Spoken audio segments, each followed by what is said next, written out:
Hey Bookaholics, and welcome back to another video. Today I'm going to be talking through some more women in SFF.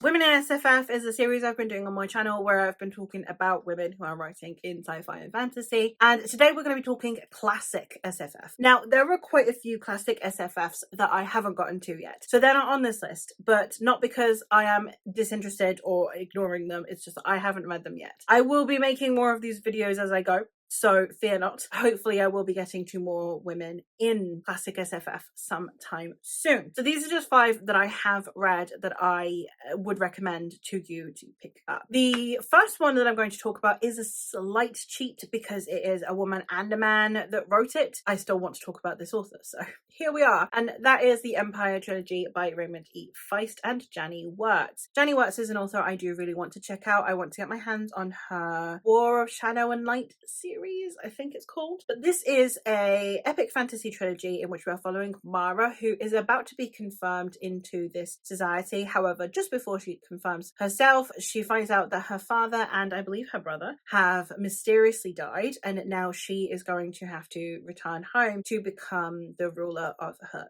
kingdom. It is the political machinations that follows that. It has elements of sci-fi as well as epic fantasy and political fantasy going on in here. It is quite slow moving and the pacing can be a bit odd if you're used to modern fantasy. It does have that classic fantasy pacing to it. It's got lots of descriptions, but I really enjoyed this one and I loved the politics of this, and I really did feel like the heavy description actually suited the politics because it allows for really subtle foreshadowing that you genuinely do miss because there's so much description you don't know which things are going to be relevant, and then okay, that makes sense. And I really did appreciate that. I think that this did a really good job of incorporating the level of political fantasy that we see throughout the 90s. This was written in 1987, and throughout the 90s we saw a huge shift towards political fantasy with the likes of Game of Thrones, Memory, Sorrow and Dawn, etc. So this one did a really good job of that and introducing that, and I really enjoyed this series and I would highly recommend you check it out if you're wanting classic fantasy and you would rather it be more like political fantasy than the more whimsical end that you were getting in the 70s. So I would highly recommend you check it out. The next one that I have is my favorite sci-fi series, and I talk about this a lot, but that is the Saga of the Exiles, or the Saga of the Pliocene Exiles by Julian May. This is an extended universe. In it we have a tetralogy or quartet that is the Saga of the Pliocene Exiles. You then have a standalone that links it to the other series, which though written later is actually a prequel series, and that is the Galactic Miller. And this whole series I absolutely love. I love the setup for it. I love the characters. I love the way that it all interlinks.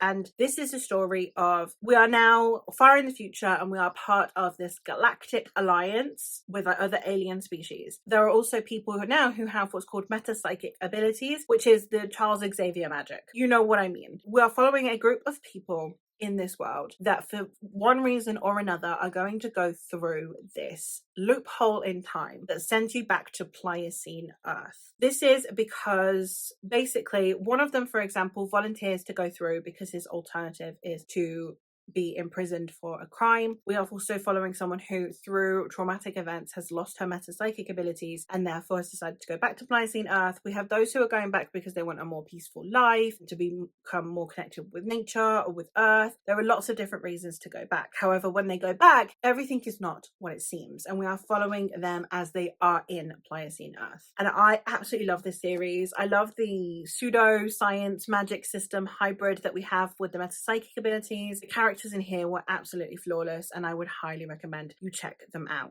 The next one I have is a fantasy of manners, and in this particular one at least it doesn't actually have any magic at all. This one is just a fantasy solely because it's secondary world, and that is the World of Riverside trilogy by Ellen Kushner. She is later joined by Delia Sherman, and this one is a really interesting series. These are a trilogy of companion novels. The first one here being Sword Point, in which we are following 2 perspectives, one of them being a swordsmith who basically he gets contracted. He lives in the lower city of Riverside and he gets contracted by rich people to duel, and be that for entertainment or to the death if it is to settle a score, basically so the rich don't have to do it themselves. And we're following him, and then we are also following a young man who is living in the same in as him, and he has this mysterious past and we don't know very much about him to begin with. And I really enjoyed this series. It's queer. We do have queer representation here. The author herself is queer as well, and we have a lot of discussions around elitism, classism, class divide, privilege, etc. in here, which is very cool. We also have later on conversations around sexism as well, which I thought was also very awesome. So yeah, I would highly recommend checking this out if you're looking for something different that has a slightly different vibe to what you normally get from fantasy. This, to me, I've always compared it to It's Dangerous Liaisons, but make it secondary world fantasy. In my mind, that's exactly what this is. So if that sounds interesting to you, it is a good shout. It's an odd series, but it's a good series.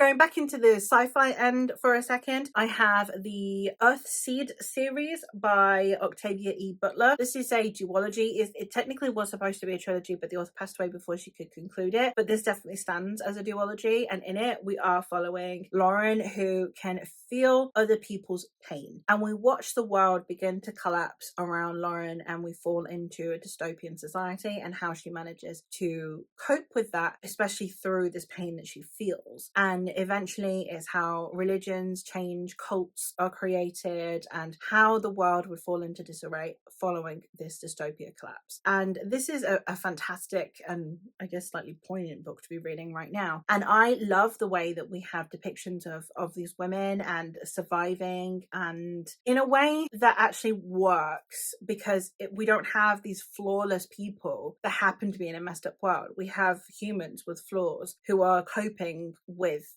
the fall of civilization, and I really enjoyed it, and I would highly recommend checking out anything by Octavia E. Butler. Content warnings galore. Please go check content warnings if you are triggered by anything, but a very, very impressively written series. And the last one I have to talk about, and the last one for at least the videos I have planned at the moment, I'm sure more will come up, we're going to talk about my all-time favorite series. So if you've been here for more than 5 seconds, you'll probably know what I'm going to talk about, but that is The Realm of the Eldlings by Robin Hobb. This series is, again, one of it's my favorite series ever. I don't even know how to talk about it sometimes. In this story, we are following Fitzchivalry Farseer, who is the illegitimate son of the king in waiting, and it's how he is thrust into a position where he is both nobility and also kind of a commoner because he's illegitimate, and how that is exploited by his family by turning him into a royal assassin, given that he can easily move amongst both common folk and nobility. And we are following him as he comes into his own, comes into manhood, and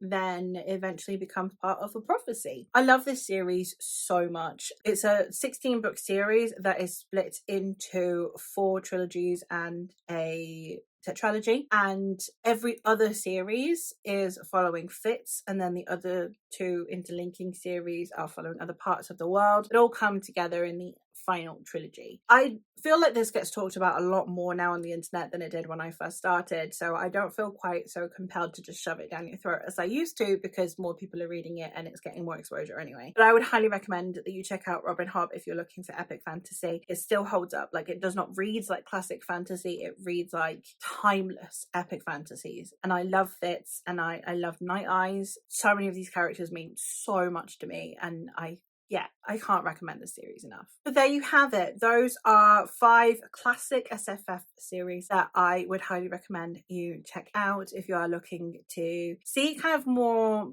a bit further back into the roots of women writing in this genre, especially because they're constantly overlooked, and whenever we talk about classics, it's usually the men. If you're wanting to, delve into how long women have been here, I would highly recommend checking some of these out. But that is all from me for today. So let me know what some of your favorite classic SFF series are, and I will hopefully catch you in another one soon. Bye.